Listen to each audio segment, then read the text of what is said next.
ہزاروں ظلم ہو مظلوم پر تو چپ رہے دنیا، ہزاروں ظلم ہو مظلوم پر تو چپ رہے دنیا، اگر مظلوم کچھ بولے تو دہشت گرد کہتی ہے۔ ہیلو ایوری ون، میں ہوں آپ کا دوست عادل ظفر۔ اگر بات کرتے ہیں ڈیموکریسی کی، تو ڈیموکریسی میں جہاں پر شاسن، جہاں پر رول عوام کرتی ہے، پبلک کرتی ہے۔ The word democracy itself mean rule by the people. ہم اپنے دیش میں، اپنے وطن میں، ہم اگر گورنمنٹ کو چوز کرتے ہیں تو ہم اپنے لیے چوز کرتے ہیں، لیکن جب کوئی پارٹی سطح میں آتی ہے، سطح میں آنے کے بعد اگر کوئی آدمی اپنے رائٹس کو یوز کرنا چاہتا ہے، جب کوئی ایک عام انسان اپنے رائٹس کو استعمال کرنا چاہتا ہے تو سسٹم کے ذریعے پوری طرح سے اس کو دبانے کی کوشش کی جاتی ہے۔ ڈاکٹر کفیل خان کی بات کریں تو 10 اگست 2017 سے پہلے وہ ملک کے لاکھوں ڈاکٹروں میں سے ایک تھے، لیکن ان کی کوشش کی وجہ سے سینکڑوں بچوں کی جانیں بچی اور وہ غریب ماؤں کا مسیحا بن گئے۔ انہیں پہلی بار دیکھا گیا کہ کافی زیادہ کوئی ڈاکٹر چرچے میں آئے اور میڈیا میں انہیں کافی زیادہ سراہا گیا، لیکن ان کی تعریفیں، ان کا غریب ماؤں کا سہارا بننا، مسیحا بننا یوگی آدتیہ ناتھ کو پسند نہیں آیا۔ انہوں نے ایز اے وارننگ بھی دیتے ہوئے کہا کہ آئی ول سی یو، جس کا نتیجہ سامنے میں یہ ہے کہ ان پہ NSA لگایا گیا اور جس کی وجہ سے اب بھی وہ جیل میں قید ہیں۔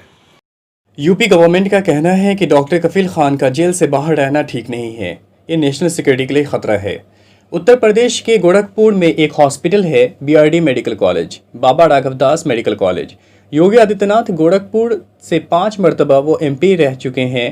10 اگست 2017 میں اسی BRD میڈیکل کالج میں آکسیجن ختم ہو گیا تھا۔ آکسیجن کی کمی کی وجہ سے تقریباً 63 بچوں کی موت ہو گئی تھی۔ ہاسپٹل کی مینجمنٹ کو پتا تھا کہ ایمرجنسی سلنڈر کا یوز کیا جا سکتا ہے، لیکن یہ صرف 2 گھنٹے ہی چل سکتا ہے۔ ڈاکٹر کفیل خان اس وقت آکسیجن ڈپارٹمنٹ کے انچارج تھے۔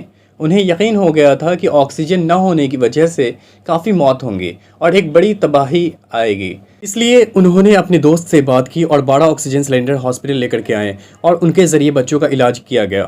ان کی اس کوشش سے کافی بہتری آئی۔ اگر ڈاکٹر کفیل خان باہر سے آکسیجن نہیں لاتے تو کافی تعداد میں بچوں کی موت ہو جاتی، جس کے بعد ڈاکٹر کفیل خان کی اس کام کی وجہ سے ان کی کافی زیادہ تعریف ہوئی اور میڈیا میں کافی زیادہ چرچے میں آئے، لیکن وہی یوگی گورنمنٹ کی کافی بدنامی ہوئی۔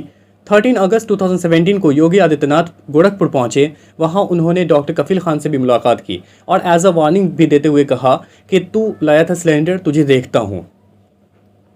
اسی رات 13 اگست کو ڈاکٹر کفیل خان کو ہاسپٹل سے ہٹا دیا گیا۔ سوشل میڈیا پر ڈاکٹر کفیل خان کو لے کر فیک نیوز چلائے گئے، ٹویٹر پر ان کے خلاف کئی زیادہ ٹریننگ میں بھی چلائے گئے۔ انہیں ہیرو سے سیدھے زیرو بنا دیا گیا اور انہیں ٹریٹر کے روپ میں پیش کیا گیا۔ 15 اگست 2017 کو ڈاکٹرز نے بتایا کہ یوگی سرکار غلط کر رہی ہے، دراصل خود کے الزام کو ہٹانے کے لیے کسی کو مجرم بنانا چاہتی تھی اور یہ ڈاکٹر کفیل خان کے ساتھ کیا گیا ہے۔ 23 اگست 2017 کو ڈاکٹر کفیل خان کے خلاف چارج شیٹ فائل کی گئی اور 2 سپٹمبر 2017 کو انہیں اریسٹ کیا گیا اور نومبر 2017 میں ڈاکٹر کفیل خان کے خلاف پولیس کے ذریعے چارج شیٹ دائر کی گئی۔ پھر 10 اپریل انڈین میڈیکل ایسوسی ایشن نے ان کا سپورٹ کرتے ہوئے کہا کہ ڈاکٹر کفیل خان کے ساتھ زیادتی ہو رہی ہے، وہ بے قصور ہیں۔ 18 اپریل 2018 کو ڈاکٹر کفیل خان نے 10 پیج کا ایک لیٹر لکھا۔ 10 اگست 2017 کی رات کو پورا واقعہ پیش کیا۔ اس رات کیا ہوا تھا انہوں نے پورے تفصیل میں بتایا۔ اسی لیٹر میں انہوں نے یوگی آدتیہ ناتھ کے اس سینٹنس کے بارے میں بھی بتایا کہ تم کیا سمجھتے ہو، سلنڈر کا انتظام کرنے سے تم اگر ہیرو بن جاؤ گے تو میں اسے دیکھتا ہوں۔ 25 اپریل 2018 کو الہ آباد ہائی کورٹ نے ڈاکٹر کفیل خان کو بیل دے دیا اور کورٹ نے بھی یہ لکھا کہ ڈاکٹر کفیل خان کو کسی طرح کی کسٹڈی کی ضرورت نہیں ہے۔ ڈاکٹر کفیل خان کے خلاف کوئی بھی ایویڈنس نہیں ہے اور ڈاکٹر کفیل خان کو رہائی مل گئی اور 8 مہینے کے بعد وہ اپنے گھر پہنچے۔ 11 جون 2018 کو ڈاکٹر کفیل خان کے بھائی کو انجان لوگوں کے ذریعے مارنے کی کوشش کی گئی، بہرحال ان کے بھائی کی جان بچ گئی۔ جولائی 2018 میں ڈاکٹر کفیل خان کو جاب سے ہٹے ہوئے 1 سال ہو گئے تھے۔